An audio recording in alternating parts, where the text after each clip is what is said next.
ভারত পাক সংঘর্ষের আবহে বদলে গিয়েছে একাধিক কূটনৈতিক সমীকরণ।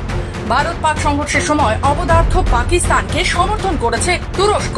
শুধু তাই নয়, সেই দেশের তৈরি ড্রোন নিয়েই ভারতে হামলা করেছে পাকিস্তান।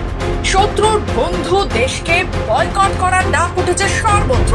তারই মধ্যে তুরস্কের সংস্থা সালেভি এভিয়েশনের সিকিউরিটি ক্লিয়ারেন্স বাতিল করেছে কেন্দ্রীয় সরকার।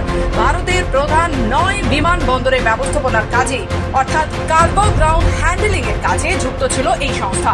তবে গুরুত্বপূর্ণ বিষয়, লাইসেন্স বাতিল হতেই তড়িঘড়ি তুরস্কের ছোঁয়া মুছতে চাইছে ওই সংস্থা। প্রসঙ্গত, ভারতের কাজের অনুমতি বাতিল হতে এভিয়েশন সংস্থা সালেভি দাবি করছে তারা তুরস্কের মালিকানাধীন নয়। তবে সূত্রে খবর, তুরস্কের প্রেসিডেন্টের মেয়ে এই সংস্থা চালান। এরপরই বৃহস্পতিবার সিভিল অ্যাসোসিয়েশন সিকিউরিটি বা BCAS Celebi airport services India private লিমিটেডের সিকিউরিটি ক্লিয়ারেন্স বা নিরাপত্তা ছাড়পত্র বাতিল করে দেয়। তুরস্কের এই সংস্থা গ্রাউন্ড হ্যান্ডলিং এর কাজ করত ভারতের অনেক বিমানবন্দরে। ব্যুরো রিপোর্ট, খবর বাংলা।